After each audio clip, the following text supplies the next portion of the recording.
see that. Oh, I am not wearing my koala socks, folks. But I do have a joke for you. We're spending a lot of time on the computer, most of us. And if we're not, we're probably spending more time than we do normally anyway. And since we're talking about the Ten Commandments, maybe you remember the part of the story where Moses has been up on Mount Sinai.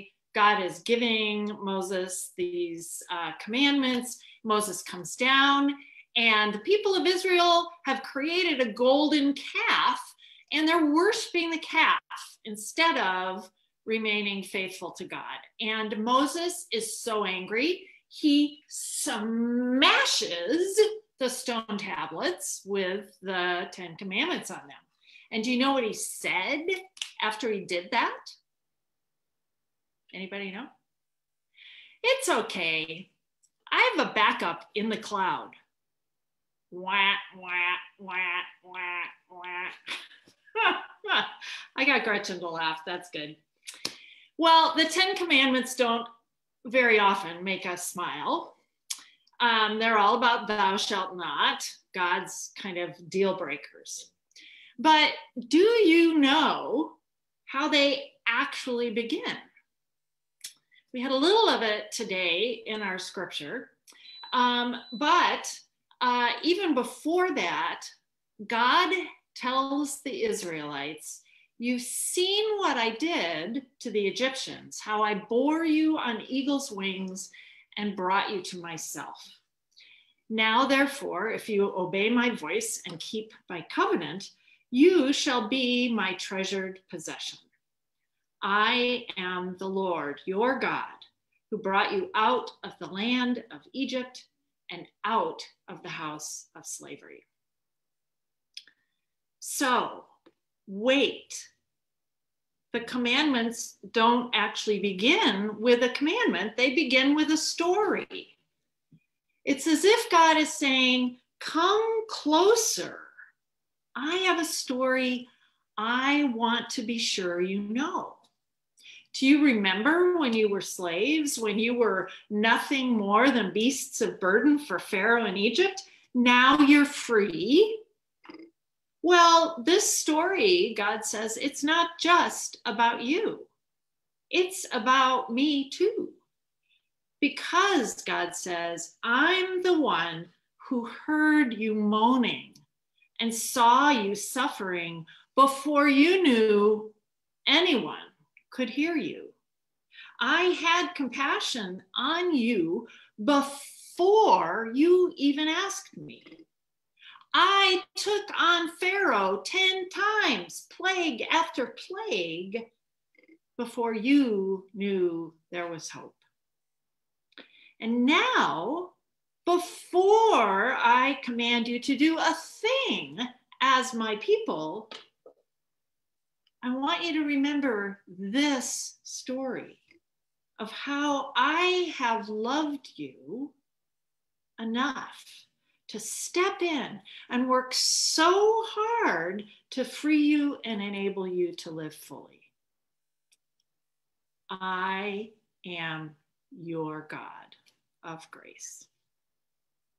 Well, what Jesus does in the temple today is also part of that story, God's story. It's Passover, and Jerusalem is mobbed with pilgrims who are there for this holiday, which celebrates the story that we just shared, how God freed the Hebrew slaves before they asked. So the festival, the Passover, is really a festival of God's free and full grace. Jesus enters the temple. He looks around, and what is it that he sees? He sees an elaborate system making huge profits on the backs of many people who can't even afford to eat. In order to be forgiven, you have to pay. First, you pay fees to exchange your impure Roman money for pure temple coins. And then you use your temple coins to buy more money, animals to sacrifice, so God will free you from your guilt. The people who are doing this so faithfully, they probably don't realize how exploited they are. But Jesus does. He sees how this festival celebrating God's free grace is being used to extort money.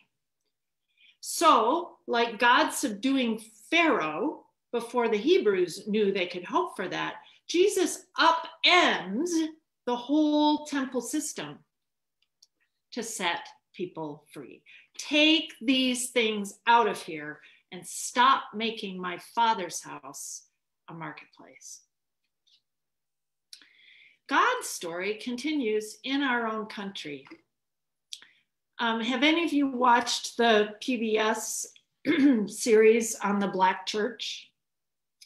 It's yet another glimpse into the fuller reality of our own national history, excuse me, through the eyes and records of slaves. At the very center of the emancipation of the slaves is how the power of God's Spirit and God's word prove more powerful than an elaborate system of exploitation. When the slaves heard God's story, they knew right away that that deliverance of Hebrew slaves was their story. And in church, they heard that they were already God's children, each one made in God's image, no matter how they were being treated and no matter what the slave owners said. And for that reason, the church soon became the hub of the African American communities and of its freedom and power. Go down, Moses, those spirituals, way down in Egypt's land. Tell old Pharaoh to set my people free. How about now? Is God's story our story too? Yes, and probably no. Aren't we a lot like the folks who heard Jesus and said, how can you say we need to be set free? We've never been slaves to anyone. Like every generation of people who are already free, when we hear God's story of grace, God's clear proclamation, you are already God's beloved people, created in God's image to live abundantly and fully, we resist on some level. Why would we do that? Well, I think it's because we already have another story that we put quite a lot of stock in. I think it's because you and I have been sold a bill of goods, literally. What's the story that keeps you and me captive? It's this: you will never have quite enough.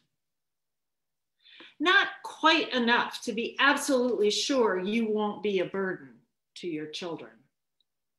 Enough to ride out the next recession. Enough to send your kids to college without debt. Enough to stop working so hard and spend more time with your family.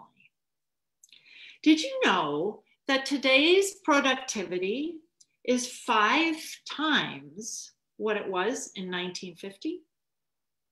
We Americans keep choosing to make more money rather than taking more time off or creating a social safety net as they do in Europe.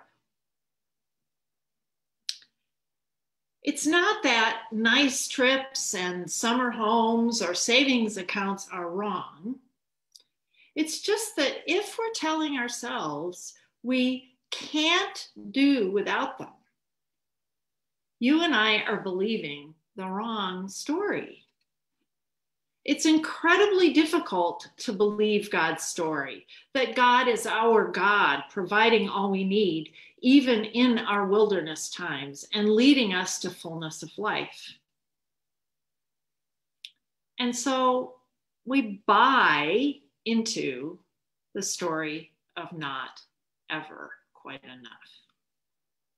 Pharaoh bought into that story. Why did there have to be 10 plagues before he mostly finally got it? Because every time he decides to set the slaves free, then he backtracks. He can't do it. He in Egypt won't have enough international stature and power without building pyramids, and he can't build pyramids without slave labor. The religious hierarchy of Jesus' time bought into the never enough story. After all, we're under the thumb of the Roman Empire. We can't stop making people pay for their sacrifices. We've got to maintain our status and rebuild the temple, no matter who it exploits. If we don't, the Jewish people will disappear and become nobodies. And of course, the slave owners and plenty of northern politicians bought into the never enough story, right? It's about the economy. We can't free the slaves. The southern economy will collapse, and our national economy depends on slavery too. That never enough story, it's so powerful, right? And that's why it takes such enormous work to oust it. For Pharaoh, it was plagues of locusts and frogs and even death. For the Hebrew slaves, after they were freed by God, they still changed their mind and wanted to go back to the old story. It took them 40 years in the wilderness to begin to trust that God would provide and lead them. The story today of Jesus, it took him upending the money changers' tables right there in the most sacred place and prophesying that the temple would be destroyed and his own resurrection to challenge the temple leaders' never enough story.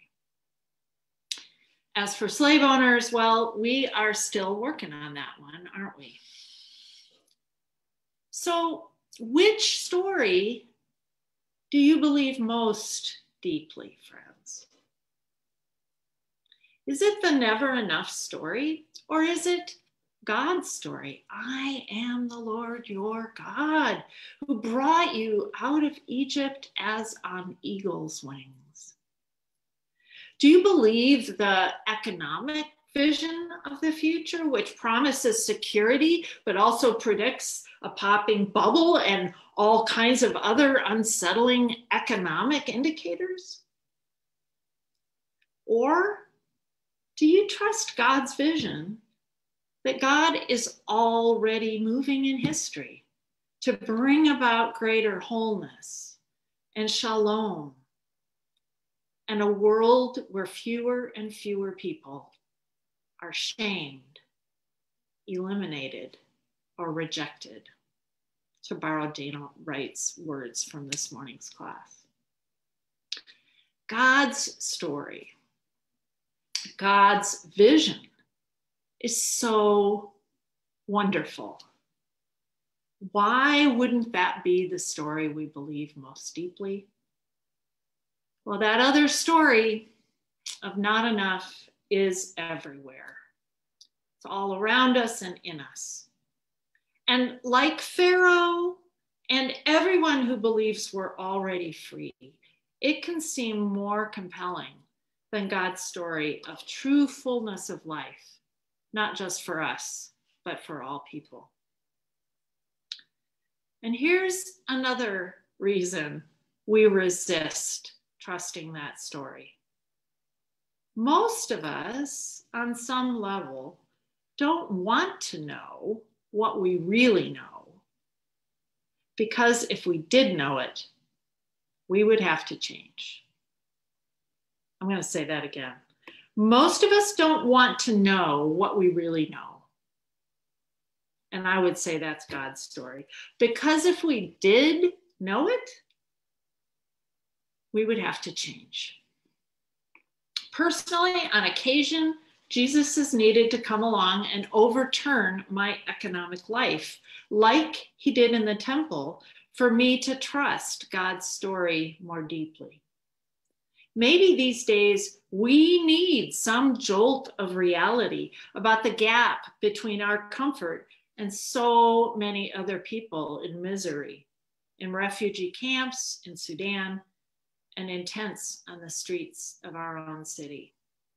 Maybe this is a time when we will need to become educated about all the systems that support us through no effort of our own, and keep so many others impoverished and disempowered through no fault of their own.